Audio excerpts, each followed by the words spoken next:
नमस्कार विद्यार्थी मित्रांनो, मी विवेक पाटील. बार्टीच्या या ऑनलाईन प्लॅटफॉर्मवर तुमचं सर्वांचं स्वागत आहे. बघा, आज आपण इंग्लिशचा उतारा घेणार आहे. बघा, इंग्लिशचा जो उतारा आहे तो आपण घेणार आहे.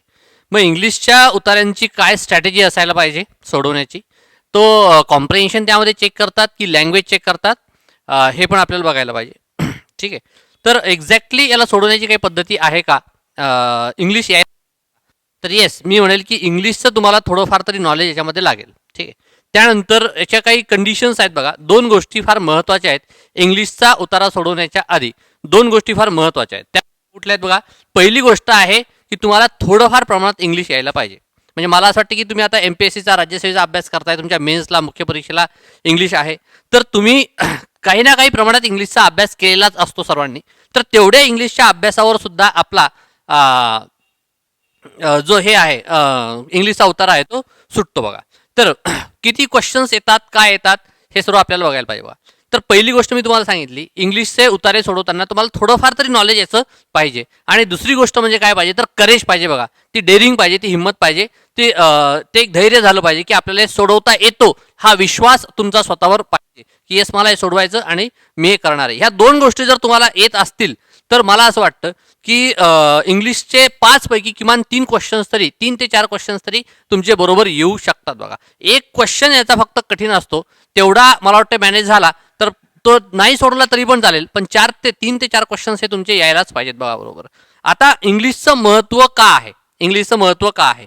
तुम्हाला असं वाटेल बघा की इंग्लिशचे 5 उतारे येतात, 5 क्वेश्चन्स येतात, सॉरी 5 क्वेश्चन येतात. येस, इट इज हा आता ठरलेला ट्रेंड आहे. बघा की 17, 18, 19चा आपण जर बघितलं किंवा इव्हन दो 16ला पण आपण बघितलं तर एक ठरलेला ट्रेंड आहे. बघा की 5 क्वेश्चन्स आलेले आहेत. ठीक आहे, पण याला काही एक्सेप्शन्स आहेत. बघा की 14चा आणि 15चा पेपर जो आहे तर याला एक्सेप्शन आहे. 14चा आणि 15चा पेपर. तर 15च्या पेपरला तर काय झालं होतं बघा की 15च्या पेपरला मॅक्झिमम MPSC जे हार्डकोर करणारे विद्यार्थी आहेत ती नापास झाली होती 2015ला. 125 फक्त याचा मार्क्स मेरिट लागला होता 2015ला. बट स्टील जी MPSC करणारी हार्डकोर मुलं आहेत ती नापास का झाली होती? तेव्हा मॅक्झिमम मुलं जे आहेत MPSC मध्ये ते इंग्लिशचा जो उतारा आहे त्याला सोडवत नाहीत, त्याला डील करत नाहीत इंग्लिशच्या उताराला, त्याला ते निग्लेक्ट करतात. बघा, तर मला असं वाटतं की जर तुम्ही निग्लेक्ट करत असाल, इंग्लिशचा उतारा जर तुम्ही सोडवून देत असाल, तर हे कुठंतरी मला असं वाटतं की चुकीचं होईल. बघा, चुकीचं होईल. खूप मुलं म्हणतात की आम्हाला इंग्लिश येत नाही, आम्ही मराठी मीडियममधून शिकलेलो आहेत. पळवाटा खूप आहेत, पळवाटा खूप आहेत की इंग्लिश मीडियम, सॉरी मराठी मीडियममधून शिकलोय, जिल्हा परिषदला शिकलोय, मी गावाकडनं आलेलो आहे आणि अशी एवढी हार्ड इंग्लिश येत असते का, एवढं काय जमतंय का, अशा पळवाटा खूप आहेत. पण जर करायचं असेल तर फक्त कारण एकच आहे की व्हायचंय, करायचंय, हे एवढंच एक कारण आहे. मला पोस्ट काढायची, मी तुम्ही म्हणता ना यावर्षी काहीही करून पोस्ट काढायची, मग काहीही मध्ये काय काय येतं, तर सुरुवातीला इथं कॉम्प्रिहेन्शन आणि इंग्लिश त्यामध्ये येतं. बघा, लक्षात येते का? काहीही करायचं ना, जर तुम्ही म्हणत असाल तर काहीही करणार आहे तर मग हे करा. आता मी सांगतोय ती गोष्ट तुम्हाला करायला पाहिजे. इंग्लिशचा उतारा आपल्याला सोडवण्याचा आपल्याला करेज करायला पाहिजे. इंग्लिशचा उतारा जर तुम्ही सोडवला नाही, बघा मी त्याचा धोका सांगतोय, जर तुम्ही इंग्लिशचा उतारा जर सोडवला नाही तर कुठंतरी हे तुमचं जे आहे पास होणं जे आहे हे दूर निघून जातं. का होतं बघा की नापास होताना मॅक्झिमम विद्यार्थी, तुमचा स्वतःचा सुद्धा हा अनुभव असेल बघा, मॅक्झिमम विद्यार्थी जे आहेत नापास होत असताना एक 10 मार्कांमध्ये नापास होतात. बघा, ओन्ली 10 मार्क्स. ठीक आहे, एक 10 मार्कांमध्ये विद्यार्थी नापास होतात. बघा, 10 मार्क्स ओन्ली. 10 मार्कांमध्ये खूप विद्यार्थी नापास होतात. जी खूप अभ्यास करतात ना, जी जीव तोडून अभ्यास करतात, त्यांचं नापास होण्याचं जे रेशो आहे, जो मॅक्झिमम जे लिमिट आहे, तरी 10 मार्कांची असते. 10 मार्कांच्या आतमध्येच मॅक्झिमम मुलं नापास होतात. मग तुम्ही 10 मार्कांना तुम्ही जर क्वेश्चन्समध्ये जर बघितलं तर जास्तीत जास्त 3 ते 4 क्वेश्चन्स आहेत. बघा, 3 or 4 क्वेश्चन्स, 3 or 4 क्वेश्चन्स म्हणजे 10 मार्कांमध्ये जर बघितलं 10 खूप मोठा आकडा वाटतो, पण क्वेश्चन्समध्ये जर बघितलं तर हे 3 ते 4 क्वेश्चन्स होतात आपल्या CSATचे. बघा, 2.5 मार्काला एक क्वेश्चन म्हटल्यानंतर 10 मार्काचे 3, आणि आपला जो चुकतो त्याचा एक क्वेश्चन्स निघून जातो. तर 3 किंवा 4 क्वेश्चन्सने आपण नापास होतो. बघा, मग ही 3 जी नापास करणारी जी हे आहेत क्वेश्चन्स आहेत ते कुठले आहेत त्याच्या मागं आपण जायला पाहिजे की आपला अटेम्प्टच कमी होतोय, कशामुळे कमी होतोय, जे सोडवतोय ते चुकतंय का, हे आपल्याला बघायला पाहिजे बघा. 3 किंवा 4 मार्कांनी माणसानं होऊ नये, मला असं वाटतं. काठावर का होईना माणसानं पास व्हायला पाहिजे. ती ती बाउंड्री लाईन जी आहे, ती मेरिट लिस्ट जी आहे, जी बाउंड्री लाईन आहे ती क्रॉस करायला पाहिजे बघा. मग ती क्रॉस करत असताना प्रत्येक क्वेश्चनच्या मागं आपण राहायला पाहिजे, प्रत्येक सेक्शनच्या मागं आपण राहायला पाहिजे बघा. म्हणून मी तुम्हाला सांगतो, तुम्हाला जर पर्यंत जायचं असेल तर मला वाटतं की मॅक्झिमम मी काय करू शकतो याचा तुम्ही विचार करायला पाहिजे बघा. मॅक्झिमम मुलांचं काय होतं बघा, मॅक्झिमम मुलांचं काय होतं की एक आपल्या स्वतःच्या थोडंसं तुमचे 5-10 मिनिटं घेतोय बघा मी आपल्या इंग्लिशच्या अवताराच्या बाहेर जाऊन.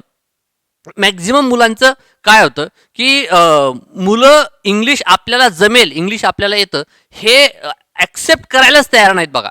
की बघा, जसं आपल्या एक पुस्तक आहे बघा, power of your subconscious mind, त्यामध्ये मी वाचलं होतं की त्यामध्ये खरोखर ती गोष्ट मी सुद्धा अनुभवलेली आहे बघा. ते खरोखर त्या ज्या लेखकांचे पुस्तक लिहिले ना, power of your subconscious mind, त्यामध्ये खरोखर आहे की जेव्हा तुम्ही तुमच्या माइंडला सांगता, जेव्हा तुम्ही तुमच्या मेंदूला सांगता की मला ही गोष्ट करायची आहे, मला ही गोष्ट करायची आहे, मला स्टील आजच्या कंडिशनला मला ही गोष्ट येत नाही आणि मला ती गोष्ट करायची आहे, तेव्हा मेंदू काय करतो, ती गोष्ट करण्याचे वेज आपल्या समोर ठेवतो बघा. की येस, या वेने होऊ शकते, या मार्गाने होऊ शकते, त्या मार्गाने होऊ शकते, त्या मल्टिपल वेज तुमच्या समोर तयार होऊ शकतात. आणि मग त्यातला कुठला तरी जो आपल्याला सूट होईल तो वे आपण चूज करत असतो. मला असं म्हणायचं, आणि जेव्हा आपण म्हणतो ना की मला ही गोष्ट जमणार नाही, मला ही गोष्ट येणार नाही, जेव्हा आपण घाबरतो ते करायला, तेव्हा मेंदू काय करतं की ज्या वेज आहेत, जे अनेक मार्ग आहेत, ते बंद करून टाकतं. कारण की आपण स्वतःलाच म्हणतो ना हे मला जमणार नाही, मग ते जमतच नाही.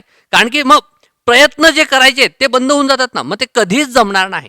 म्हणून मला एक सांगायचं की पॉझिटिव्ह वेने जर तुम्ही याला डील करत असाल की येस मला करायचं आणि हे होणार आहे, कितीही कमी दिवस असू द्यात, तुम्ही डेअर करा. डेअर केल्याच्या नंतर तुम्हाला हे निश्चित, मला असं वाटतं की इंग्लिशचे 3 ते 4 क्वेश्चन्स तुमच्या बरोबर येतील. तुम्ही यावर्षी जेव्हा एक्झामला जाल तेव्हा ही गोष्ट निश्चित करा. तुम्हाला जर वेळ असला तर ही गोष्ट तुम्ही निश्चित करा की तुम्ही इंग्लिशचे उतारला निग्लेक्ट करू नका, त्याला सोडवा. सुटतात, इंग्लिशच्या उतारे सुटतात, हे निश्चित आहे बघा. म्हणजे इलॉन मस्क नावाचा एक व्यक्ती तुम्हाला माहित असेल बघा, स्पेसएक्स नावाची त्यांची कंपनी आहे, स्पेसएक्स नावाची कंपनी. त्याचा एक ॲटिट्यूड मला फार आवडतो. मी थोडंसं तुम्हाला आता इन्स्पायर करणार, मला असं वाटत नाही की मी बोलू शकत असेल, बट स्टील एक उदाहरण देतो बघा स्पेसएक्सचं, इलॉन मस्क या नावाच्या माणसाचं. की तुम्हाला माहीत असेल की इलॉन मस्कचं काय आहे की त्याची स्पेसएक्स नावाची कंपनी आहे. त्याने स्वतःचे रॉकेट लॉन्च केलेले आहेत, हे तुम्हाला माहिती आहे का? तो व्यक्ती कधीही फॉर्मल एज्युकेशन त्याने इंजिनिअरिंग, एरोनॉटिक इंजिनिअरिंग वगैरे घेतलं नाही. स्वतः पुस्तकं वाचून वाचून तो शिकलेला आहे. लक्षात येते तुमच्या, स्वतः पुस्तकं वाचून वाचून तो शिकलेला आहे. त्याच्या कुठल्याही प्रकारचं त्याचं रॉकेट लॉन्चिंगचं वगैरे त्याचं काही अशी डिग्री नाही आहे. बट स्टील तो 3 वेळा फेल झाला होता. पहिल्यांदा फेल झाला, त्याचे खूप पैशांचं नुकसान झालं. दुसऱ्यांदा फेल झाला, खूप नुकसान झालं. तिसऱ्यांदा फेल झाला. तेव्हा तर म्हणतात त्याने स्वतःची सर्व संपत्ती गहाण ठेवून चौथा प्रयत्न तो करत होता आणि छोटा एका फ्लॅटमध्ये राहायला गेलेला. तुम्ही विचार करा की त्याच्याजवळ किती कॉन्फिडन्स असेल की येस मी चुकलोय, येस आय नो चुकलोय, पण मला माहिती की माझी चूक काय आहे, ती जर सुधारली तर मी निश्चित याच्यामध्ये सक्सेस घेणार आहे. ह्या ज्या गोष्टी आहेत बघा, तर त्याच्या कंपनीमध्ये तो इतका पॉझिटिव्हली असतो, इतका पॉझिटिव्ह. त्याच्या कंपनीमध्ये जर एखादा प्रोजेक्ट असेल आणि कुणी जर म्हटलं की ही गोष्ट होऊ शकत नाही, हा प्रोजेक्ट सक्सेस होणार नाही, जर कुणी असं बोललं तर त्याचा तो शेवटचा शब्द असतो त्याच्या कंपनीमध्ये, तो काय करतो, सरळ त्याचा राजीनामा त्याला मागून घेतो आणि त्याला काढून टाकतो. का? त्याचं म्हणणं एकच आहे, ज्या गोष्टीचा माणूस विचार करू शकतो ती गोष्ट करणं शक्य आहे.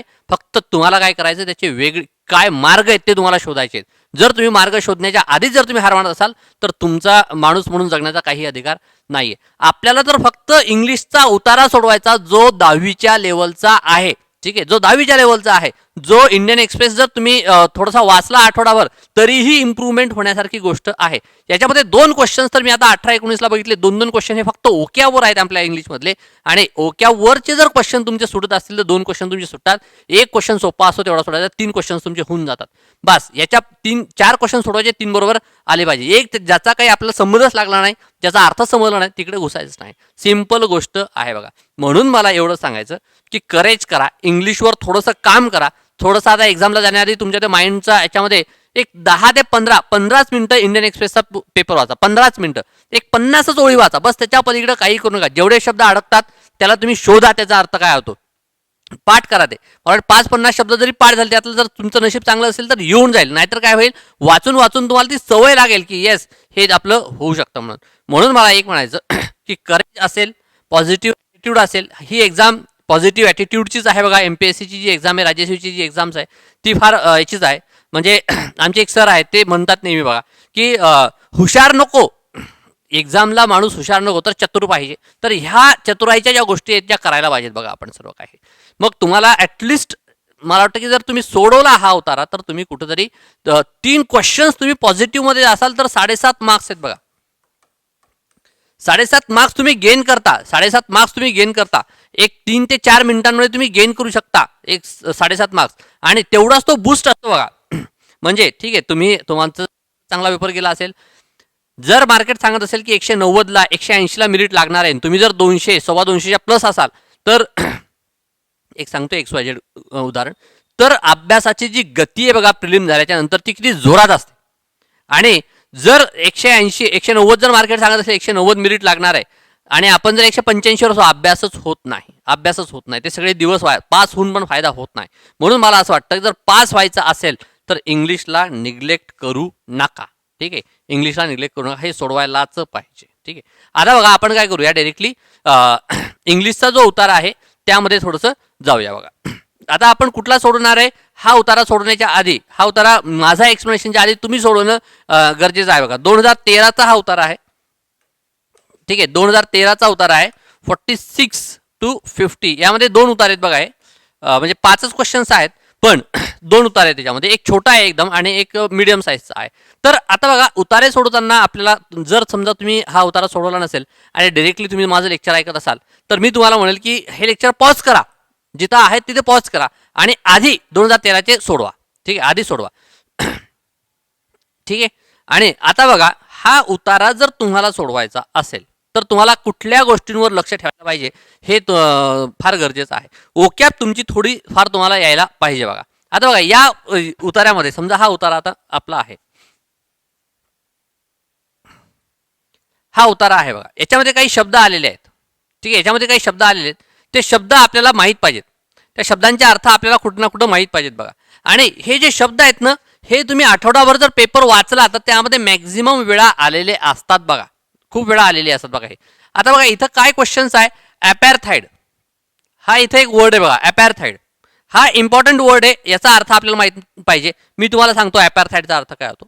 त्यानंतर बघा, गेटॉइज हा वर्ड आहे, डिसेंटिंग हा वर्ड आहे, कॉन्ट्रावर्सी हा वर्ड आहे.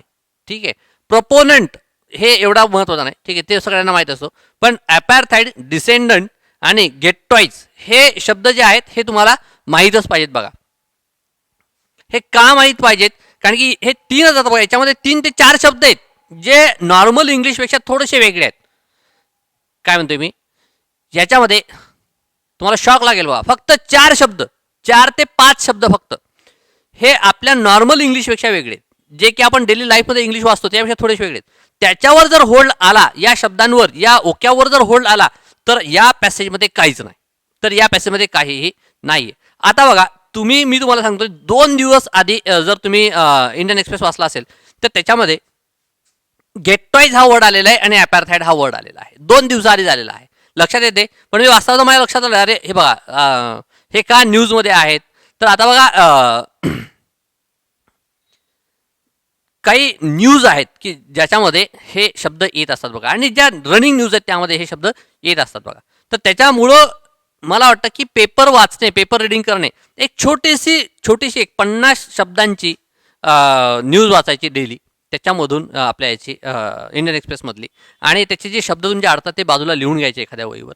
आता एक्झाम एकदमच तोंडावर आहे तर मला वाटतं तिथल्या तिथं लिहिलेत तरी पण चालेल बघा, पण हे करा. वॉटेवर काही तुमच्याजवळ जो काही वेळ आहे त्यामध्ये याला डील करा. ठीक आहे, आता बघा आपण काय करू की यांचे अर्थ काय होतात ते आपण बघूया.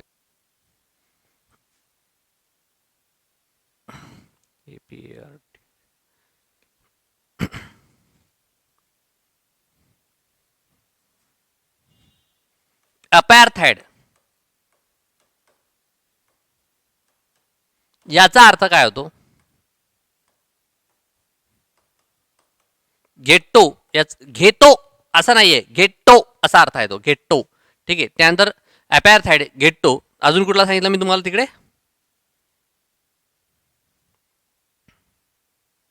डिसेंटिंग.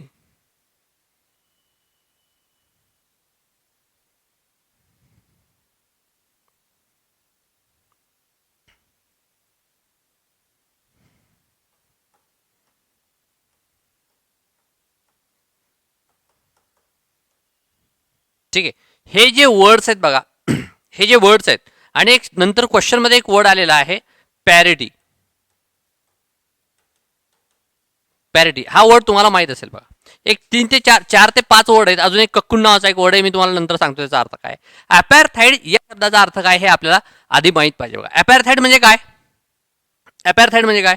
आता जर माहित नसेल तुम्हाला तर बघा, नेल्सन मंडेलांचं नेल्सन मंडेला तुम्हाला माहित असेल बघा, साऊथ आफ्रिकेमध्ये त्यांनी एक मुवमेंट लॉन्च केली होती नेल्सन मंडेलांनी. ठीक आहे. तर ती मुवमेंट कुठली होती? तर ती मुवमेंट होती वर्णभेदाविरुद्धची. नेल्सन मंडे त्यासाठी 27 वर्ष ते तुरुंगामध्ये होते बघा. तर त्यासाठी त्या मुवमेंटसाठी, त्या चळवळीसाठी त्यांना तुरुंगामध्ये टाकलेलं होतं बघा. तर ही कुठली मुवमेंट कुठली होती? वर्णभेदाची किंवा वंशभेदाची अशी ती एक मुवमेंट होती. त्याला काय म्हणतात? अपॅर्थाईड म्हणतात. तिथनं हा शब्द आलेला आहे बघा, अपॅर्थाईड. लक्षात येते? अपॅर्थाईड म्हणजे काय? भेदाभेद किंवा वंशभेद किंवा वर्णभेद.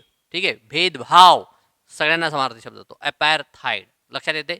आता याच्या पुढे तुम्ही कधी हा शब्द विसरणार नाही बघा. ठीक आहे.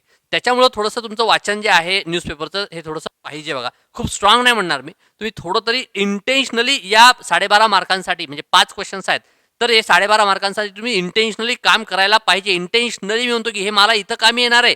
आणि बघा मेन्सला निबंध लिहायचा, हे जर वर्ड्स तुमच्या ह्याच्यामध्ये जर आलेत, असे काही वर्ड जर आले, तर त्याचं वेट वाढतं ना तुमच्या निबंधाचं वगैरे, तुमच्या एसेचं निबंधाचं वेट वाढतं ना. So it is very important.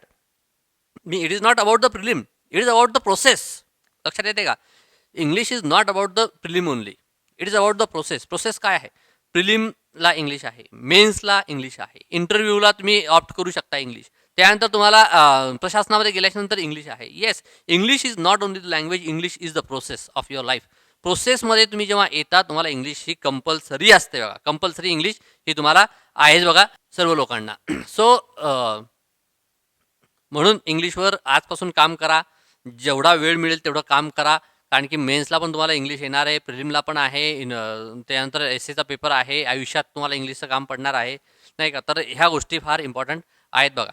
पळवाटा मला माहीत नाहीत, पळवाटा सांगू नका. मी स्वतःही फार पॉझिटिव्ह माणूस आहे सर्व गोष्टींसाठी. जे जमत नाही ते करायलाच पाहिजे. आणि मनुष्य ही जात अशी आहे, त्याचा मेंदू एवढा विकसित आहे, जसं मेंदूला तुम्ही सांगाल तशा परिस्थिती तो निर्माण करतो.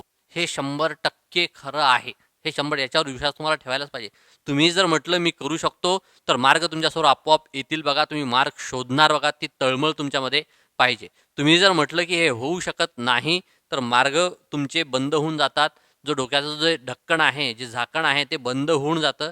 मग विषय एंड होऊन जातो. पण अभ्यास करणारी जनता खूप जास्त आहे, कॉम्पिटिशन खूप जास्त आहे. सो करेज हे फार कमी लोकांजवळ आहे. खूप लोक अभ्यासिकेमध्ये अभ्यास करताना आम्ही बघतो, पण इंग्लिश इंटेन्शनली काम करताना मी कुणालाही बघितलं नाही. नुसता जीएसचा अभ्यास करतो. जीएसवर मला क्रिटिसाइज करायचं नाही, पण एक बॅलन्सही दिसत नाही बघा विद्यार्थ्यांमध्ये. सकाळ दुपार संध्याकाळ नुसता जीएसचा अभ्यास मुलांचा चालू असतो. मी म्हणतो की yes, GS is also important, but CSAT is also that much important. So guys, अपॅर्थाईडचा अर्थ तुम्हाला समजला असेल बघा. अपॅर्थाईड काय आहे? तर वर्णभेद, वंशभेद किंवा भेदभाव, याला आपण अपॅर्थाईड म्हणू शकतो बघा. ठीक आहे. कुणाची मुवमेंट होती? नेल्सन मंडेलांची मुवमेंट होती साऊथ आफ्रिकेमध्ये. ठीक आहे. तर ते त्यासाठी त्यांच्या आयुष्याचे 27 वर्ष त्यांनी तुरुंगामध्ये घालवलेले आहेत. त्यानंतर कुठली? घेट्टो. हा वर्ड कुठून आला आहे हो? हा घेट्टो. ठीक आहे. घेट्टो हा वर्ड जो आलेला आहे बघा, हा वर्ड आलेला आहे तुमच्या जर्मनीमधून. हा वर्ड आलेला आहे. जर्मनीमध्ये कोणता तो शासक होता वर्ल्ड वॉर 2 साठी रिस्पॉन्सिबल? तर तो होता हिटलर. सॉरी, विसरलो होतो मी, नाव येत नव्हतं तोंडामध्ये. हिटलर बघा. नाही बघा, इथं कॉन्सन्ट्रेशन किती मॅटर करतो बघा. माझ्या डोक्यात थोडासा दुसरा विचार आला आणि थोडंसं मी विषयाच्या बाहेर गेलो होतो. सो इथं कॉन्सन्ट्रेशन फार महत्त्वाचं आहे बघा. मी शिकवताना पण आहे आणि तुम्ही अभ्यास करताना सुद्धा तेवढंच इम्पॉर्टंट आहे. थोडंसं बाहेर जाऊन सांगू का 2 मिनटं? स्वतःच्या मनावर, तुमच्या मेंदूवर फार कंट्रोल पाहिजे. तुमच्या मेंदूवर फार कंट्रोल पाहिजे. तुम्ही जेव्हा अभ्यासाला बसताना तर तेव्हा अभ्यासच करायचा. लक्षात येते का? नाहीतर काय, एखादा मित्र येतो आणि चल चहा प्यायला. आपण उठलो आणि गेलो बोंबलत चहा प्यायला. ती तुम्ही उतारे सोडत असतात, 2 उतारे सोडून झालेले असतात, चेक करायचे बाकी असतात किंवा उतारा वाचून झालेला असतो, क्वेश्चन वाचायचे बाकी असतात. मित्रानं म्हटलं चल चहा प्यायला. जो कार्यकर्ता चहा प्यायला जातो की डायरेक्ट संध्याकाळी तो पुस्तकं घ्यायलाच येतो. लक्षात येते का? या पद्धतीने जर अभ्यास करत असाल, तुम्हाला नाही म्हणायला शिकता आलं पाहिजे. नाही, माझं फार इम्पॉर्टंट काम चालू आहे, मी सीसॅटचा पेपर सोडवतोय, मी काहीतरी GSचं वाचतोय, हे झाल्याशिवाय मी उठणार नाही. हे कमिटमेंट्स पाहिजेत स्वतःशी. त्या कमिटमेंट जर नसतील तर कुठंतरी आपण एक चांगले ॲस्पायरंट्स आहोत हे गृहीत धरताच येणार नाही बघा. तर तुम्हाला नाही म्हणता आलं पाहिजे. ठीक आहे, तो मेंदूवर तो कंट्रोल पाहिजे. चहा तुम्हाला खूप आवडतो, सगळ्या MPSC करणाऱ्या जनतेला चहा आवडतो, सगळे तुमच्या भरोशावर चहाची दुकानं मोठी झाली बघा. So sorry. तर स्वतःवर कंट्रोल ठेवा. तुमच्या ज्या काही डिझायर्स आहेत त्याच्यावर कंट्रोल ठेवा आणि खूप काही दिवस ठेवायचा नाही, एक्झामपर्यंत फक्त आपल्याला ठेवायचं आहे. ठीक आहे. तर गेट्टो म्हणजे काय? गेट्टो हा वर्ड जर्मनीमधून आलाय. ज्यू लोकांवर जे अत्याचार व्हायचे त्याच्या संबंधी हा वर्ड आहे बघा. तर तुम्हाला माहित असेल, हिटलरला ज्यू लोकांचा फार राग होता. हिटलरच नाही तर संपूर्ण जर्मनीला त्यांचा राग होता बघा. ज्यू लोकांना त्यांच्या जे हे आहे काय म्हणतात त्याला, मुख्य शहरामध्ये राहण्याचे अधिकार नव्हते. तर त्यांना शहराच्या बाहेर एक जागा दिलेली असायची आणि तिथंच त्यांनी राहणं हे बंधनकारक असायचं. मग ह्या ज्यू लोकांना काय व्हायचं की त्याच अशा एका पर्टिक्युलर एरियामध्ये राहायचं.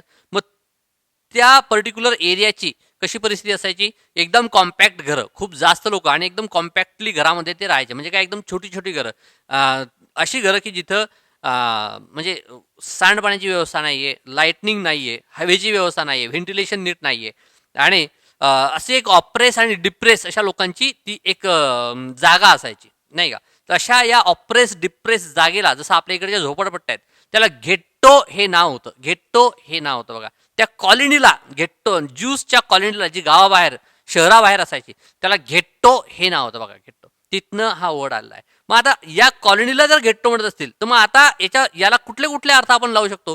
घेट्टो शहराच्या बाहेर असणारी जागा, लोकांनी वाळीत टाकलेली जागा, ज्यांच्याशी भेदभाव झालेले आहे अशी कॉलनी. ठीक आहे. त्याला आपण काय, डिस्क्रिमिनेट, आयसोलेट हे समानार्थी शब्द बघायचे गेट्टोचे.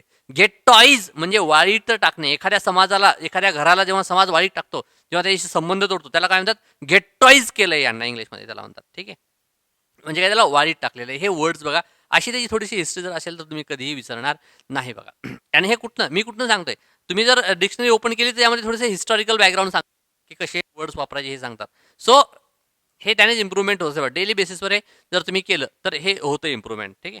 आता माझं असं काही नाही, तुम्ही सांगितलं वर्ड आणि मी त्याचा अर्थ सांगितलं, तुम्ही वर्ड सांगा मी अर्थ सांग, असं नाहीये. असं काही मी एवढा काही हुशार नाहीये. माझं काम भागल एवढी तर इंग्लिश मला निश्चित येते. तुम्ही जर मला इंग्लिशमध्ये क्वेश्चन विचारला तर येस, मी तुम्हाला इंग्लिशमध्ये आन्सर करू शकतो. बस एवढीच मला आहे, त्याच्या पलीकडे येत नाही, कारण की त्याच्यावर मी कधी काम केलं नाही जास्त. पण जर काम असेल मला त्याचं, मी निश्चित काम करेल त्याच्यावर. ठीक आहे.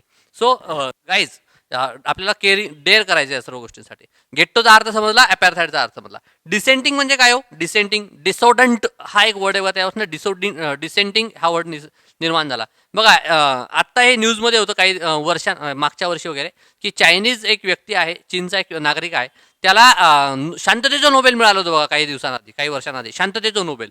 तर का त्याला नोबेल मिळालं होतं? चीनची जी साम्यवादी राजवट आहे त्याच्या विरुद्ध त्याने बंड पुकारला होता आणि त्याला तो काय म्हणत होता की इथे लोकशाही पाहिजे. म्हणजे त्याने जी काही सिस्टीम आहे त्याच्या विरुद्ध तो बोलला होता. म्हणजे त्यांना कोण डिसेंटिंग व्हॉइसेस, त्यांचा कुठला व्हॉइस होता तो कुठल्या बाजूने बोलायचा, डिसेंटिंग म्हणजे एखाद्या व्यवस्थेच्या विरुद्ध बोलणारे, एखाद्या कुणाच्या तरी विरुद्ध बोलणारे जे आवाजच आहेत त्याला डिसेंटिंग म्हणतात. Dissenting voices. आणि जी लोक आहेत जी असा विरोधी आवाज उचलतात त्यांना डिसोडंट असं म्हणतात बघा. ठीक आहे.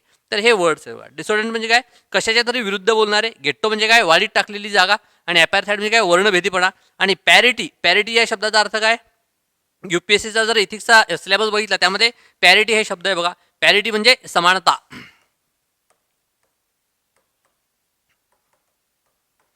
ठीक आहे, समानता असा याचा अर्थ होतो बघा. ठीक आहे. सो गाईज, हे अर्थ जर तुम्हाला माहित असतील तर तुमचं हे लवकर सुटू शकतं बघा. चला आता डायरेक्टली आपण काय करूया, तर उत्तराकडे आपण वळूया बघा. ठीक आहे.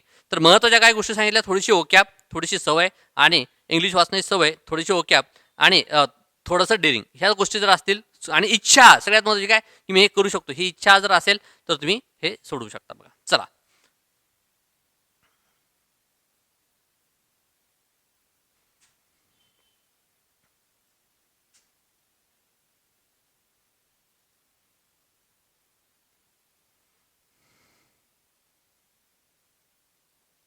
ठीक आहे. काय म्हणतो बघा आता 46 to 48 आहेत हे 3 क्वेश्चन्स आहेत बघा आणि अजून एक पॅसेज आहे त्याच्यावर काढलेले आहेत बघा. ठीक आहे. तर काय म्हणतोय बघा हा is India becoming a proponent of apartheid. Is India becoming a proponent of apartheid question mark बघा इथे. ठीक आहे. म्हणजे भारत पण अपॅर्थाईड म्हणजे काय सांगितलं भेदभावपणा वर्णभेदीपणा वंशभेदीपणा. भारत प्रपोनंट म्हणजे काय उद्गाता असणे. भारत पण अशा वर्णभेदीपणाचा वंशभेदीपणाचा भेदभावाचा उद्गाता होतोय का म्हणजे पुरस्कर्ता होतोय का असं विचारलेलं आहे यांनी. ठीक आहे. इज हा वर्ड आधी आलेला आहे आणि ग्रामरची वगैरे खूप काही आवश्यकता नाही बघा प्रिलिमच्या लेवलला तरी याच्यामध्ये. ठीक आहे. की ग्रामर ग्रॅमॅटिकल काही शिकायला पाहिजे चेंज द व्हॉइस अशा याला काही गरज नाही. ठीक आहे. Not apartheid based on a race. Race म्हणजे शर्यत नाही हा. Not apartheid based on a race. Race म्हणजे काय शर्यत नाही. रेस म्हणजे काय वंश. वंश म्हणजे काय बघा मानवांचे वेगवेगळे वंश आहेत नाही का. म्हणजे जसं की मंगोलाइड असेल कस्कॉइड असेल कॉकॅशियस असेल तर हे वंश आहेत बघा. मग आता काय म्हणतोय बघा किंवा निग्रॉइड असेल हे वंश आहेत. काय म्हणतो not apartheid based on a race म्हणजे वर्णाच्या किंवा वंशाच्या आधारावर अपॅर्थाईड इंडिया होत नाहीये. तर मग कशाच्या बट नंतर येणारं जे विधान असतं ते लेखकाचं विधान असतं बघा. ते फार महत्वाचं असतं. बट नंतर जे काही विधान येतात ती लेखकाची पण परंतु किंतु मात्र हे आपल्या मराठीमध्ये झाले. हे जर याच्या नंतर जर विधानं येणार असतील याच्यानंतर दोन अर्थ आहेत बघा बटचे. ठीक आहे. बट कंडिशनल पण होऊ शकतं एखाद्या वेळेस.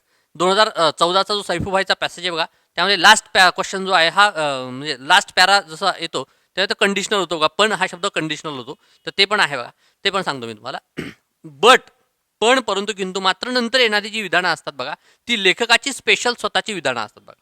ठीक आहे. तर त्याच्यावर जास्त आपल्याला भर द्यायला पाहिजे त्याच्यावर क्वेश्चन याचे चान्सेस जास्त असतात बघा. ठीक आहे. काय म्हणतोय not apartheid based on a race but on a gender म्हणजे काय वंशाच्या आधारावर आपण भेदभावी होत नाहीये तर कशाच्या आधारावर आपण होतोय तर जेंडर म्हणजे लैंगिकतेच्या आधारावर आपण भेदभावी होतोय का असं याने विचारलंय. ठीक आहे. The recent proposal to create a special bank म्हणजे सध्या काही एक प्रपोजल आलेला आहे बघा स्पेशल बँक निर्माण करण्याचं. Recent proposal to create a special bank which will cater only to women's customer has created a controversy. बघा विच विल कॅटर म्हणजे काय कॅटर म्हणजे काय कॅटरिंग सर्व्हिसेस आहेत बघा. कॅटरिंग म्हणजे काय सेवा देणाऱ्या काही सर्व्हिसेस आहेत. सेवा म्हणजे जसं की जर जेवणाचे वगैरे असतील कॅटरिंगचं आपण नाव देतो बघा तर काय सेवा आपण त्याला म्हणूया.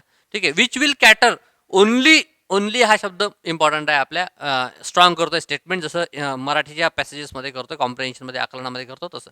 ठीक आहे. Only to women's customer has created a controversy म्हणजे काय म्हणतोय हा सध्या एक स्पेशल बँक निर्माण करण्याचे प्रयत्न चालू आहेत प्रपोजल आलेला आहे त्यामुळे कॉन्ट्रावर्सी निर्माण झालेली आहे. ते प्रपोजलमध्ये काय सांगितलं की ते फक्त ज्या बँका आहेत ज्या महिला बँका निर्माण करणार त्या महिलांनाच सर्व करतील सेवा देतील बाकी कुणालाही नाही असं यांनी सांगितलेलं आहे.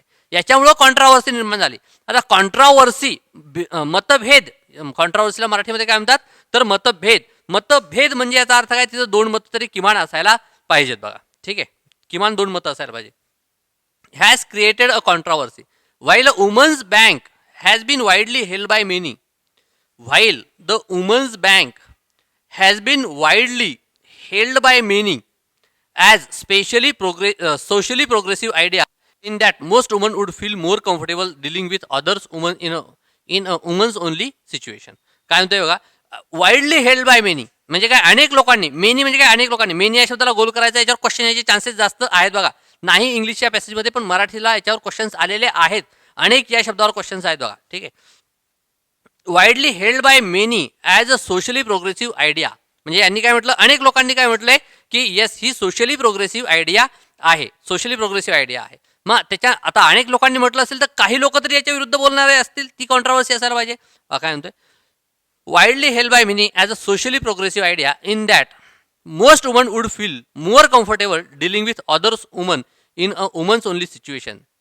म्हणजे काही लोकांनी काय म्हटलं की सोशली प्रोग्रेसिव्ह आयडिया आहे जिथं महिलांसाठी काम करतील महिलांचं सर्व वातावरण असेल अशा या वातावरणामध्ये महिलांना डील करायला सोपं जाईल असं यांनी सांगितलेलं आहे. पुढे काय म्हणतोय बघा देर are a dissenting voices there are dissenting voices which say that. आता काय म्हणतोय बघा, डिसेंटिंग म्हणजे काय करतं, कशाच्या तरी विरुद्ध बोलणारे असं मी तुम्हाला सांगितलंय. मग आता काय डिसेंटिंग व्हॉइसेस काय असतील, तर ही पहिली जी आयडिया सांगितलेली आहे की सोशली प्रोग्रेसिव्ह आयडिया, त्याच्या विरुद्ध बोलणारी काहीतरी ही लोक असतील बघा. ठीक आहे, काही ना काही त्याच्या विरुद्ध बोलणारी ही लोक असतील. काय म्हणतोय, there are a dissenting voices which say that such a proposal well meant though they R.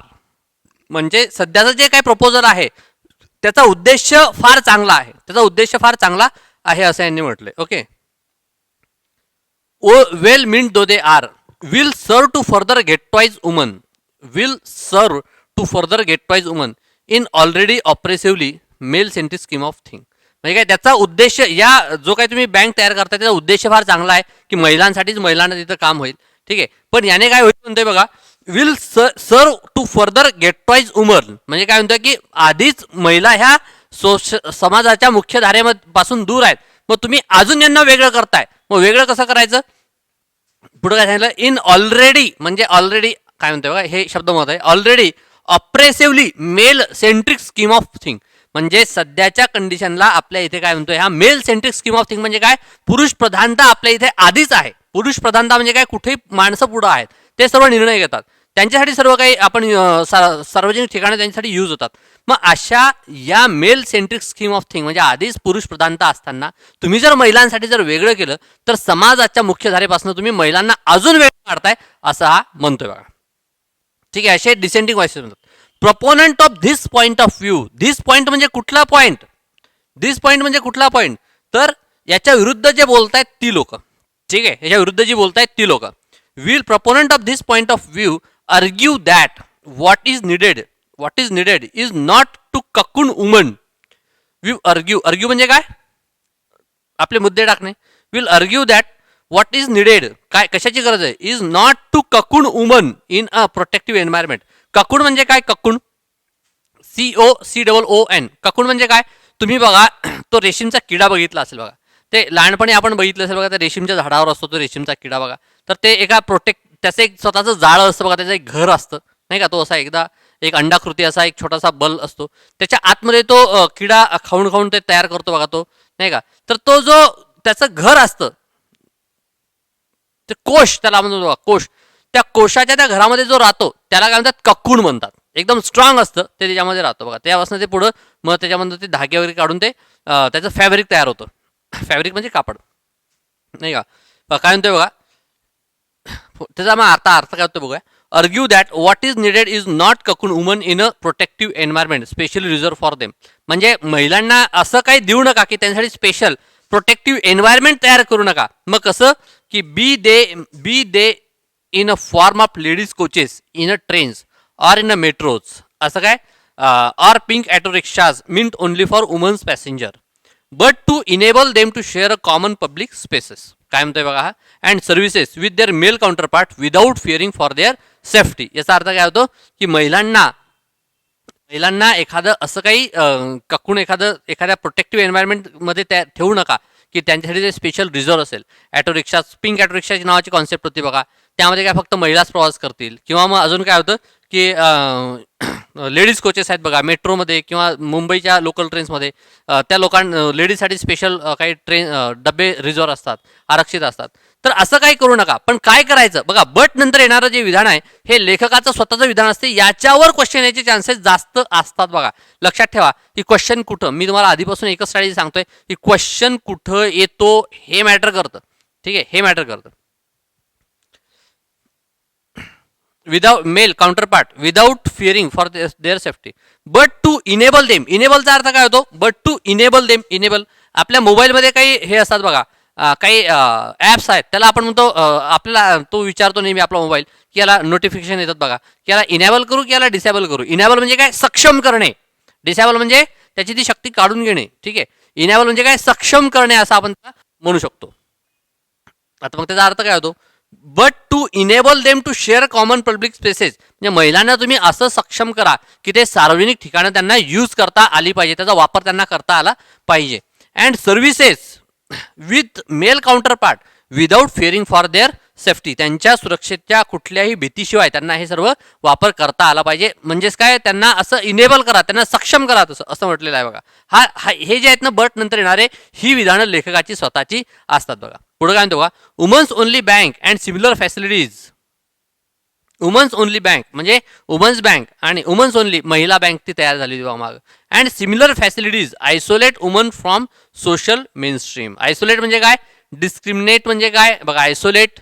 त्यानंतर काय म्हणू शकतो आपण, गेट्टो, आयसोलेट आणि डिस्क्रिमिनेट हे जे वर्ड्स आहेत बघा, हे पॅसेजमध्ये आता असा क्वेश्चन येतो बघा, असा क्वेश्चन येतो की गेट्टॉईजला समानार्थी शब्द पॅसेजमध्ये काय यूज केलेले आहेत, तर कुठले आहेत ते, आयसोलेट आहे, डिस्क्रिमिनेट आहे. मग तुम्हाला गेट्टॉईज हा शब्द तरी किमान समजायला पाहिजे. ठीक आहे, लक्षात येते का. Women's only bank and similar facilities isolate woman from the social mainstream. Social mainstream म्हणजे काय, समाजाच्या मुख्य धारेपासून त्यांना काय करतोय, वेगळं करतोय. आता बघा, वुमन्स ओनली बँक हे जर शब्द तुम्ही ऐकले असतील, वुमन शब्द ऐकलाय, बँक शब्द ऐकलाय, आयसोलेट शब्द ऐकलाय, सर्व शब्द ऐकलेत ना, डिस्क्रिमिनेट शब्द ऐकलेला आहे आपण. As well intention as it undoubtedly is. तर एवढंच म्हणायचं की फार कमी शब्द असतात की जे आपल्या वाचनात येत नाहीत, तर त्याच्यावर थोडासा होल्ड घेण्याचा प्रयत्न करा.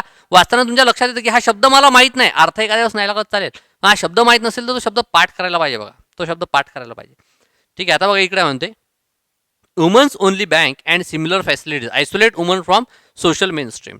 सच a discrimination as well intention at is undoubtedly is. म्हणजे काय म्हणतोय लेखक इथे, की हे डिस्क्रिमिनेशन आहे, याचा उद्देश फार चांगला आहे, याचा उद्देश फार उच्च आहे, पण हा काय म्हणतोय लेखक बा पुन्हा, खूप चांगला उद्देश आहे. As well intention as it undoubtedly is म्हणजे कुठल्याही शंकेच्या पलीकडे आहे हे. ठीक आहे, खूप उद्देश चांगला आहे.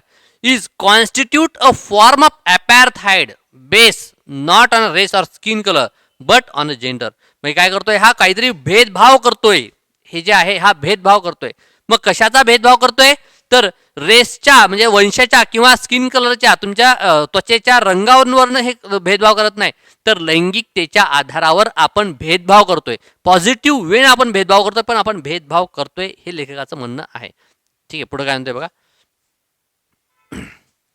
At the best it is like a equal but separate policy. At the best म्हणजे जास्तीत जास्त चांगलं याला काय म्हणता येईल, it is like a equal but separate policy. हे इम्पॉर्टंट आहे, याला चुकून वाचणं हे झाली, रेश मारल्या गेली.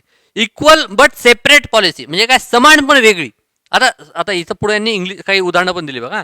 Equal but separate policy that some southern American. मी तुम्हाला आधी पण सांगितलेलं आहे बघा, की जर पॅसेजमध्ये एखाद्या खंडाचं नाव आलं, प्रदेशाचं नाव आलेलं आहे, तर त्याला गोल करत, त्याला एखाद्या प्रदेशाचं नाव आलंय त्याला गोल करा, त्याच्यावर क्वेश्चन याचे चान्सेस जास्त असतात बघा. काय म्हणतो, southern American state followed where by coloured and white people had segregated school. Segregate बघा, हा एक वर्ड आहे. सेग्रिगेट म्हणजे काय, वेगळी. सिगरेट नाही म्हणत, हा सेग्रिगेट म्हणजे वेगळं वेगळं असणे. म्हणजे आपण म्हणतो ना, गव्हात खडे सेग्रिगेट करा, वेगळी वेगळी करा. ठीक आहे, segregated schools and separate seats on public transport. ठीक आहे, मग याचं म्हणणं काय आहे, की ही या पॉलिसी जी आहे, महिला पॉलिसी, याला आपण जास्तीत जास्त चांगलं काय म्हणू शकतो, it is equal but separate policy, समान पण वेगळी. ठीक आहे, जे की सदर्न अमेरिकन स्टेट जे आहेत, साऊथ आफ्रिका नाही, साऊथ अमेरिका जो खंड आहे, त्याच्यामध्ये त्यांनी काय व्हायचं तिथं, की काळ्या आणि गोऱ्या लोकांचे खूप, कलर्ड पीपल म्हणजे काय, त्यांना काळ्या लोकांना कलर्ड पीपल म्हणतात, त्यांचा कलर असतो त्यांना. व्हाईट म्हणजे हा कलर नाहीये, काळे म्हणजे कलर आहे असं त्यांचं म्हणणं आहे. कलर्ड पीपल म्हणजे काय, काळ्या लोकांना आणि गोऱ्या लोकांचे खूप दंगे व्हायचे तिथे सदर्न अमेरिकेमध्ये. तर मग त्यांनी काय, त्याच्यावर सोल्युशन काय काढलं होतं, की यस, जर सरकारी शाळा असतील, शासकीय शाळा असतील, तर त्या दोन्ही शाळा वेगवेगळ्या, समान फॅसिलिटीज दोन्ही ठिकाणी आहेत, पण त्या वेगवेगळ्या. पब्लिक ट्रान्सपोर्टमध्ये काय म्हणतात त्याला, की सारख्या सीट पण वेगवेगळ्या डिवाइड केलेल्या. तर हे तिथं त्यांनी सांगितलेलं आहे बघा, की अशा काही व्हायचं. Segregated school separate and seats on public transport, असं याला आपण म्हणू शकतो. जास्तीत जास्त काय, तर असं म्हणू शकतो याला.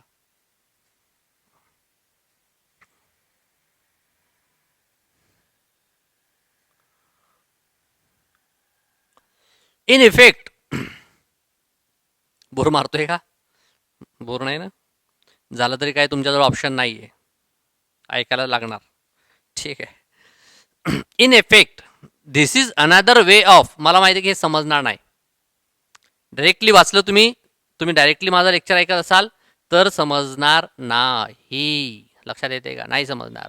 You have to solve this passage first and त्याच्यानंतर तुम्हाला हे माझं लेक्चर ऐकायला पाहिजे. मी कालच सांगितलं शपथ घ्यायची, मी सांगतो तसं तसं करायचं, ही शपथ घ्यायची, माझी नाही. ठीक आहे, माझी शपथ घेऊ नका, तुमची स्वतःची घ्या, घरातल्यांची पण कोणाची घेऊ नका, स्वतःची शपथ घ्या. म्हणजे स्वतःचा रिस्क स्वतःवरच ठेवा, नाही का.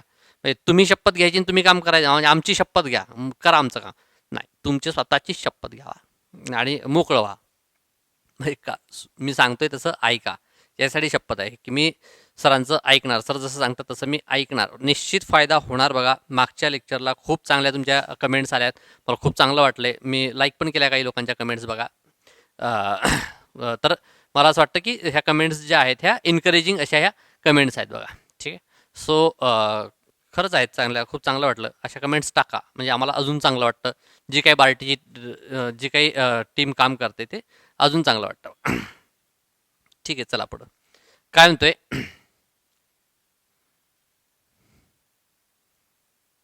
कुठपर्यंत आलोय. In effect, this is another way of saying that solution to violent gender crimes like a rape, which is horrifyingly everyday occurrence in India. बघा मेन मुद्दा लेखानं आत्ता मेन मुद्द्यामध्ये हात घातलाय. लेखांचे चांगले सेपरेट पॉलिसी येते ते आत्तापर्यंत, आत्ता मेन मुद्द्यामध्ये हात घातला काय. इन इफेक्ट म्हणजे याचा परिणाम काय. This is another way of saying that solutions to violent gender crimes like rape, which is horrifyingly everyday occurrence in India, is to lock up women in a safe custody and not to allow them in a custody in their homes and not allow them out in a public. इथपर्यंत वाचले बघा.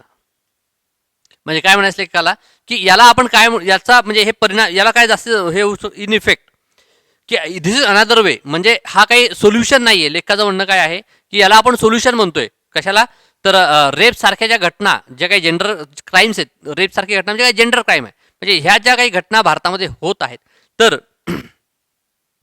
यासारख्या घटनांना आपण solution काय म्हणतोय की महिलांना त्यांच्या घरामध्ये कैद करून ठेवायचं, म्हणजे ह्या घटना होणार नाहीत असं लेखक म्हणतोय.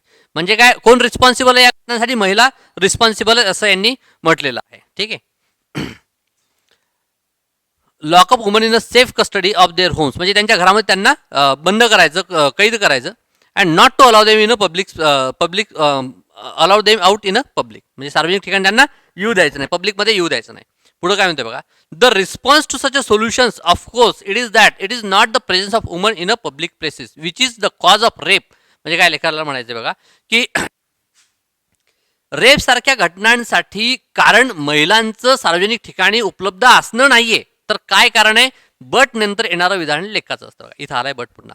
ठीक आहे, which is cause of rape but the predatoriness of men who are ones who should be kept under lock and key where they can't do harm to anyone. बघा इथं काय म्हणतोय हा लेखक, काय म्हणतोय की महिलांचं सार्वजनिक ठिकाणी असणं हे या रेप सारख्या घटनांसाठी कारण नाही, तर कारण काय आहे, जी लोक असे घटना करतात, जी असे गुन्हे करतात, ही याला कारणीभूत आहेत, तर त्या लोकांना तुम्ही याच्यामध्ये टाकायला पाहिजे, तुरुंगामध्ये टाकायला पाहिजे, त्यामुळे ते कुणाला हार्म करू शकणार नाही अशी व्यवस्था त्यांची करायला पाहिजे असं इथं लेखक म्हणतोय बघा. ठीक आहे, पुढे काय. The only and real lasting solution is to crime against woman is to stop discrimination against them. म्हणजे ओनली रिअल लास्टिंग म्हणजे चिरकाल टिकणारं एकच सोल्युशन आहे, तर काय सोल्युशन आहे की त्यांच्या विरुद्ध जो काय भेदभाव होतोय तो आपण थांबवायला पाहिजे असं लेखाचं म्हणणं आहे बघा. Even with the best intention, म्हणजे कितीही चांगलं इंटेन्शन असलं तरीही आपण काय करायला पाहिजे, हे थांबवायला पाहिजे असं यांनी म्हटलेलं आहे. ठीक आहे, even with the best intention, even with the best intention म्हणजे कितीही चांगलं इंटेन्शन, म्हणजे काय उद्देश तुमचा असला तरीही. इन्स्टिड म्हणजे च्या ऐवजी, हे तर तुम्ही लहानपणी अभ्यास केला असेल बघा. Instead of being protected from main, म्हणजे माणसांपासनं सुरक्षित राहण्याऐवजी वुमन्स वॉन्ट, क्वेश्चन येणार बघा याच्यावर, women's want men to be educated or rather reeducated, म्हणजे माणसांना तुम्ही एज्युकेट करा की ऑर रॅदर रिएज्युकेट करा शैक्षणिक असेल तर, or reeducate on a gender issue so that they no longer pose a danger to women's. म्हणजे महिला काय म्हणतायत की जी लोकांना तुम्ही साक्षर करा, जेंडरच्या लैंगिकतेच्या मुद्द्यांवर त्यांना साक्षर करा, ऑर रॅदर रिएज्युकेट करा, म्हणजे शिकले असतील तर त्यांना पुन्हा काहीतरी गोष्टी सांगा की त्यामुळे ते काय महिलांना डेंजर ठरणार नाहीत. म्हणजेच या महिलांचं काय मागणी आहे, तर माणसांना एज्युकेट करायचं म्हणजे काय की त्यांच्या सोबत आम्हाला येता आलं पाहिजे, काय समानता निर्माण झाली पाहिजे, असं याच्या मागचा हिडन मिनिंग आहे बघा. ठीक आहे, पुढे काय म्हणते बघा. It is long haul solution. Long haul म्हणजे चिरकाल टिकला. But it is the only one that we can all bank on women's as well as men. चला आता क्वेश्चन्सकडे आले लक्षात. आता सर्व पॅसेबल लक्षात आला पाहिजे असं वाटतं बघा. सुरुवातीला लेखकाने सांगितले की महिला बँक क्रिएट होते, त्याची कॉन्ट्रावर्सी निर्माण झालेली आहे. काही लोक म्हणतात चांगलं आहे. लेखकानं कुठली बाजू याच्यात उचलून धरलेली आहे ते पण आपल्या लक्षात यायला पाहिजे. तर लेखकानं अशा बँक तयार व्हायला नको असं यांनी म्हटलेलं आहे. कारण की त्यामुळं काय होईल तर महिलांना आपण वेगळं करू, डिस्क्रिमिनेट करू ही बाजू उचलली. म्हणजे याच्यावर क्वेश्चन होऊ शकतो काय, the point of view of writer of this passage. What is the point of view of this passage. तर मग आपल्या ते लक्षात यायला पाहिजे की अरे लेखक कुठल्या बाजूने वळतोय हे आपल्या लक्षात यायला पाहिजे बघा. नाहीतर मग बाजूनं आहे ते विरुद्ध आहे तर हे लक्षात येत नाही. तर हा कोर आहे बघा, एक सेन्स आहे हा पॅसेजचा. ठीक आहे. काही लोकांनी तुम्हाला सांगितलं असेल की पॅसेज सोडत असताना तो लेखक काय विचार करतो त्याच्या लेवलला जाऊनला विचार करा, एक मग्न व्हा. तर असं काही नसतं बघा. इथं काय आहे त्याच्या आधारेच त्याच्या डोक्यापर्यंत जाता येतं. तो आपल्याला माहीत नाही त्या डोक्यापर्यंत कसं जायचं. तर मला असं वाटतं की हे काही पण परंतु किंतु मात्र हे शब्द असतात की जी उदाहरणाच्या माध्यमातून लेखकाचं मत काय आहे हे फार समजतं बघा. ठीक आहे. पण परंतु किंतु मात्र हे वर्ड्स जे आहेत त्याच्यानंतर येणारी विधानं जी आहेत ती लेखकाची विधानं, स्वतःची विधानं असतात बघा. So it is most important ह्या काही गोष्टी आहेत बघा. ठीक आहे. तर असं काही नाही. इथं जो मॅटर आलाय त्याला अनालाइज कसं करायचं ते मी तुम्हाला सांगतोय बघा. Reading in between the line कशी करायची. खूप लोकांनी सांगितलं असेल की reading in between the line करा. मी तुम्हाला सांगतो how to read in between the line. In between the line म्हणजे याचा अर्थ काय, तर याचा अर्थ हाच आहे की या लाईनमध्ये जो दिसतो तो अर्थ तुम्हाला समजायलाच पाहिजे, पण या शब्दांच्या मागं किती अर्थाचे वलय निर्माण झालेले आहेत ते सुद्धा तुम्हाला समजायला पाहिजे. दिस इज द इम्पॉर्टंट. हे कॉम्प्रिहेन्शन आहे. हे कॉम्प्रिहेन्शन आहे. ही गोष्ट जर लक्षात आली तर कॉम्प्रिहेन्शनची भीती तुमची काही लेक्चर्समध्ये तुमची कॉम्प्रिहेन्शनची भीती ही नष्ट होऊन जाईल बघा. ठीक आहे. लक्षात येते. म्हणजे reading in between the line आपण सांगतोय how to read in between the line. ठीक आहे. एक एक शब्दाचा अर्थ सांगतोय बघा. एक शब्दाचा अर्थ सांगतोय की कुठेही आपण हातचं धरून ठेवायचं असं काही करत नाहीये की तुमचा 100% फायदा व्हावा या उद्देशातून हे घेतोय बघा मी. ठीक आहे. याच्या मागं दुसरा काहीच उद्देश नाही. काय म्हणतोय बघा, women's bank in a way. Women's bank in a way म्हणजे आता हे काय म्हणतोय की वुमन्स बँक जर तयार झाली तर काय होईल. प्रोटेक्ट. आता याच्यामध्ये कीवर्ड्स पण तुमच्या लक्षात येईल. Protect women's all around from being oppress. All around आहे का. ठीक आहे. इकॉनॉमिकली होईल समजा एक कन्सिडर करा, पण ऑल अराउंड नाही. Emancipate women's from clutches of men. Emancipate म्हणजे काय, वरती आणणे. Clutches of main. क्लचेसचा अर्थ काय होतो. Clutches clutcher. मुली क्लचर लावतात बघा. क्लचर त्यांच्या क्लचर लावतात हेअर्सला. केसांना क्लचरचा वापरतो. क्लचर म्हणजे काय, चिमटा. क्लचेस म्हणजे काय, त्यांच्या त्या चिमट्यामधून. ठीक आहे. एकदम सोपं आहे बघा, काय टेन्शन घ्यायचं नाही. Emancipate women's from clutches of men असं सांगितलंय का कुठं की त्याच्या ह्याच्यातनं होईल म्हणून. नाही. मग वुमन्स बँक जर तयार झाली तर काय होईल, महिलांना आपण वेगळं पाडू, आयसोलेट करू आणि पुरुषांना आपण पुरुष प्रधानमध्ये संस्कृतीने प्रस्थापित करू. असं बघा काय म्हणतोय. Confirm and perpetuates male dominance. Perpetuates म्हणजे प्रस्थापित करणे ऑफ मेल डॉमिनन्स. लक्षात येते. म्हणण्याचं उत्तर 3 आहे. Give economic freedom to woman. Economic freedom वगैरे काही मिळणार नाहीये. पॉईंट ऑफ व्ह्यू काय आहे की आपण सोशली त्यांना वेगळं करतोय याच्या माध्यमातून. ठीक आहे. गेट्टो इज अ. आता बघा इथं काय आलाय, गेट्टो हा वर्ड आलाय बघा इथं. गेट्टो इज अ. गेट्टो काय आहे, काय आहे गेट्टो. काय सांगितलं होतं सुरुवातीला, आयसोलेट असणारी एखादी कॉलनी, ऑप्रेस डिप्रेस असणारी एखादी कॉलनी. मग काय म्हणतो, place where marriages take place without consent of woman. Consent म्हणजे त्यांच्या परवानगी शिवाय त्यांचं महिलांचं लग्न केलं जातं अशी प्लेस आहे का, नाही. अयोग्य विधान, कट. Customs wear. कस्टम म्हणजे रूढी परंपरा. कस्टम्स आणि कस्टम ड्युटी नाही. म्हणजे ते जर जास्त वाचलेलं असेल तर आठवलं लगेच. कस्टम म्हणजे कस्टम नाही. कस्टम म्हणजे रूढी परंपरा. Customs where womans live in a slavery against their wishes. म्हणजे महिला हे असं एक ठिकाण आहे की जिथं महिला एका गुलाम म्हणून राहतात त्यांच्या स्वतःच्या इच्छेच्या विरुद्ध. असं काय आहे का, नाही. ठीक आहे. Place where under trials. Under trials म्हणजे काय, त्यांच्यावर खटले चालू आहेत. Under trials are treatmented by the law enforcing agency. म्हणजे काय, तुरुंग आहे का हा, नाही. हे काय बघा, place where people of a group leave in a poor condition. म्हणजे घेट्टॉईसचा यांनी घेट्टो विचारलाय, ओक्या विचारलेली आहे माझ्या प्रिय मित्रांनो. 3 याचं उत्तर येतं बघा, 3 याचं उत्तर येतं. पुढे काय म्हणतो, व्हॉट वुड वुमन्स वॉन्ट, महिलांना काय हवंय. स्पेशल प्रोटेक्शन, स्पेशल प्रोटेक्शन म्हटलं का यांनी, नाही. Y security, Y plus security असं काय म्हटलेलं नाही बघा. स्पेशल प्रोटेक्शन पाहिजे महिलांना असं काय म्हटलेलं नाहीये. ठीक आहे, पुढे काय म्हणते बघा, men should be kept under lock and key, असं पण यांना नकोय. ठीक आहे, economic freedom to get fully emancipate, असं नाही. Parity with men to be educated or rather re educated, त्याच्या आधारे बघा हे बोललेलं आहे, शब्द बदलून फक्त. याचं उत्तर हे जातं बघा 48. लक्षात येते कसं सोडवायचं. चुकलं असेल तर अॅनालिसिस करायला शिका. काय होतं मॅक्झिमम मुलांचं की अॅनालिसिस करत नाही. आपण काय करतो की 5 उतारे सोडवतो दिवसागणित. 5 सोडल्याच्या नंतर लगेच 5 घेतो. नाही, 5 जर उतारे सोडत असाल आणि 40-45 मिनिटं जर तुम्हाला लागत असतील तर त्याच्यावर तासभर 2 तास जेवढा वेळ सोडवायला लागतो त्याच्यापेक्षा जास्त वेळ अॅनालिसिसला लागायला पाहिजे. Comprehension is about the understanding, it is not about the teaching. लक्षात, comprehension is about the practice. लक्षात येते. ह्या गोष्टींच्या आधारे आपल्याला कॉम्प्रिहेन्शनचा अभ्यास करायचा आहे. मी तुम्हाला 5 स्टेप पण सांगेल की कॉम्प्रिहेन्शनच्या अभ्यासाच्या 5 स्टेप पण सांगतो. पण मला असं वाटतं की त्यात एक्झाम लगेच तोंडावर आलेली आहे, तर काय कसं सांगायचं ते, तर ते पण आहे बघा. झालंय हा. अशा प्रकारे करायला पाहिजे. करेज करा, करेज केल्याशिवाय आपण त्या ध्येयापर्यंत पोहोचणं शक्य नाही. करेज करा, करेज केलं तर ते निश्चित तुम्हाला भेटेल बघा. नेक्स्ट पॅरा आपण बघूया. एकदम छोटा पॅरा आहे बघा. नेक्स्ट बघा, एकदम छोटा, 49 to 50. इतका छोटा आहे की तो सापडत सुद्धा नाही बघा. ठीक आहे, सोडवायचा नंतर याच्या पुढचं लेक्चर ऐकायचं. सोडवल्याशिवाय जायचं म्हणजे डायरेक्टली बघायचं नाही. काय म्हणतोय, a terrible combat ensued. Terrible combat ensued. Ensued म्हणजे काय, सुरुवात होणे. Terrible combat ensued. The shark had seems to roar. Roar म्हणजे काय, आवाज करणे, डरकाळी फोडणे. रोरिंग लॉयन्स, रोरिंग फट्टीज भूगोलमध्ये ऐकलं असेल बघा. डरकाळी फोडणारे, आवाज करणारे, घुमणारे, नाही का. तुम्ही सायन्स इंग्लिश जॉग्राफीमध्ये याचा अभ्यास केला असेल, नाही का. The shark had seems to roar म्हणजे शार्कचा असा ओरडण्याचा आवाज येत होता. If I might say so, the blood rush in a torrent from its wound. टोरेंटचा अर्थ काय होतो, torrent. Torrent from its wound. Torrent नावाचं काही आठवतं का, असं ऐकल्यासारखं वाटतं का कधी. टोरेंट कधी मूवी डाउनलोड केलेत का ऑनलाईन, इंटरनेटवरनं मूवी डाउनलोड केले. येस, त्याची ती साईट आहे बघा, म्यू टोरेंट. म्यू टोरेंट नावाची साईट आहे. मग टोरेंटचा अर्थ काय, प्रवाह. प्रवाह म्हणजे त्या मूवीजचा प्रवाह. इथं काय झाला, टोरेंट म्हणजे बघा, टोरेंट म्हणजे प्रवाह.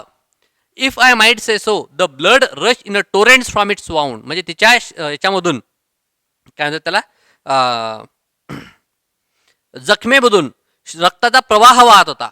The sea was died red. Died म्हणजे मृत्यू का, समुद्र मेला होता, लाल होऊन मेला होता असा अर्थ घ्यायचा नाही त्याचा. डाईड म्हणजे आपण केस डाय करतोय बघा, केस डाय करणे. डाय म्हणजे काय, कलर करणे, नाही का. म्हणजे काय, the sea was died red, समुद्र लाल झाला होता, त्याला लाल कलर आला होता, रंग त्याचा लाल झाला होता. कशामुळं, त्याच्या रक्ताच्या प्रवाहामुळं. ठीक आहे. And through the opaque liquid, and through the opaque liquid, opaque म्हणजे अपारदर्शक. And through the opaque liquid I could distinguish nothing more म्हणजे मला असं काही वेगळं दिसत नव्हतं. Nothing more. Nothing more until the moment. Nothing more until the moment म्हणजे कधीपर्यंत दिसत नव्हतं. अंटिल म्हणजे तोपर्यंत दिसत नव्हतं. Until the moment when like a lightning म्हणजे जोपर्यंत वीज चमकत नव्हती तोपर्यंत मला काही दिसत नव्हतं. म्हणजे याचा अर्थ काय, वीज चमकली की मला दिसायचं काहीतरी. ठीक आहे. आय सॉ म्हणजे मी बघितलं, मी पाहिलं, मी आलो, मी जिंकलो. ठीक आहे. I saw the undaunted captain. Undaunted नाहीये हे माय प्रिय मित्रांनो. UNDAUNTED.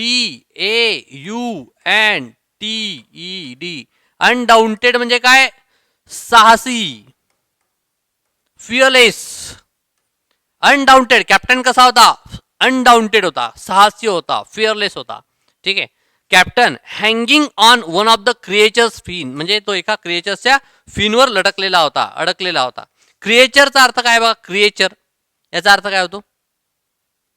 क्रिएचर म्हणजे बिपाशा बासूचा एक मूवी आला होता बघा, क्रिएचर नावाचा. ठीक आहे. त्यामध्ये काय त्या मूवीची स्टोरी काय होती बघा, तर त्याच्यामध्ये एक असा वेगळा प्राणी दाखवला होता, मोठा एक प्राणी दाखवला होता. तर त्या प्राण्याला ओळखता येत नव्हतं, त्याला क्रिएचर हे नाव दिलं होतं बघा. समुद्री प्राण्यांसाठी हे कॉमन वर्ड आहे क्रिएचर. ठीक आहे. Hanging on one of the creatures fin. पुढे काय म्हणतंय, struggling as he was hand to hand with the monster and dealing successive blows at his enemy. म्हणजे त्याला तो ठोसे देत होता. पुढे काय म्हणते बघा. 8 अनेबल टू गिव्ह डिसिजिव्ह 1. 8 म्हणजे काय, अजूनही त्याने फायनल ठोसा दिला नव्हता. म्हणजे डिसिजिव्ह जो आहे, जो काही निर्णायक जो हे आहे ठोसा, तो अजून काही दिला नव्हता. म्हणजे याचा अर्थ काय, तो बॅटल चालू होती. हे लक्षात यायला पाहिजे. A terrible combat ensued here implies. म्हणजे याचा अर्थ काय होतो, a battle between two shark ended. Two shark होती का ही, एंड झाली होती का, नाही. एक तर टू शार्क नव्हती आणि एंड नव्हती झाली, म्हणून हे अयोग्य येतं. त्यानंतर काय, अ कॉन्टेस्ट बिटवीन कॅप्टन आणि शार्क एंडेड. कॉन्टेस्ट म्हणजे काय, की एखादी स्पर्धा, कॉन्टेस्ट स्पर्धा होती का ही, शार्क एंडेड होती का ही, पुन्हा नाही. Warfare between captain and shark concluded. Conclude झालीच नव्हती आणि तो वॉरफेअर नव्हता. The battle between captain and shark followed म्हणजे चालू झाली होती. येस, करेक्ट आहे. ठीक आहे. आता हे कशाच्या आधारावर फॉलोड म्हणजे काय, 8 अनेबल टू गिव्ह डिसिजिव्ह 1 किंवा एन्स्यूड चालू झाली होती. Combat ensued, terrible combat ensued. Combat force काय अर्थ होतो त्याचा, चेक करा घरी. Writer describe the captain as. Angry होता का तो, नाही. डिस्टर्स होता का तो, नाही. स्केअर्ड होता का तो, नाही. तो अनडाउटेड होता. अनडाउटेड म्हणजे काय, fearless. This is the way. Okay guys, अशा प्रकारे हे इंग्लिशचे 2 पॅसेज आपण सोडवलेले आहेत. इंग्लिशला मी सांगितलं की डेअर करायला पाहिजे. ठीक आहे, डेअर केलं तर हे सुटतं बघा. मला असं वाटत नाही की खूप काही कठीण आहे. सो याला तुम्ही करा, डेअर करा, होऊन जाईल बघा. हे याला काही मला वाटत नाही की खूप कठीण आहे. सो केलं बघा, म्हटलं तर कठीण आहे, नाही म्हटलं तर सोपं आहे. केलं तर सोपं आहे आणि जर बोललं तर कठीण आहे. नुसती बोंबाबोंब केली, बोलत राहिलो तर मग कठीण आहे, नाही का. आणि लवकर पोस्ट काढायची असेल तर मानसिकतेतनं बाहेर पडा, लवकरात लवकर बाहेर पडा आणि ते करा. केल्याच्या नंतर ते होत असतं बघा. माझ्या या लेक्चरचा तुमच्या GS तुम्हाला उपयोग व्हायला पाहिजे बघा. ह्या कीवर्ड्स वगैरे जे मी सांगतोय हे तुम्हाला आठवायला पाहिजे, दिसायला पाहिजे. नेक्स्ट लेक्चर जे असेल, नेक्स्ट लेक्चर जे असेल आपलं, तर त्यामध्ये एक PDF मी शेअर करणार आहे. एक PDF शेअर करणार आहे. तर ती PDF तुम्हाला आधी सोडवायची आणि त्याच्यानंतरच ते लेक्चर बघायचं. ठीक आहे, म्हणजे मी 5 उतारे मी तुम्हाला पाठवणार आहे आणि त्याच्यानंतरच तुम्ही हे पुढचं लेक्चर ऐकायचं. त्याशिवाय ते लेक्चरला यायचंच नाही. शपथ आहे तुम्हाला, तुमच्या स्वतःची शपथ, त्याशिवाय ते यायचंच नाही. ठीक आहे, जो करल त्याला अजून कीवर्ड्सचा फाईटनेस समजेल. ठीक आहे, बेसिक गोष्टी अजून त्याला समजतील. ठीक आहे, एक्झामला त्याचा खूप फायदा होईल. ठीक आहे, धन्यवाद मित्रांनो, भेटू लवकरच पुन्हा.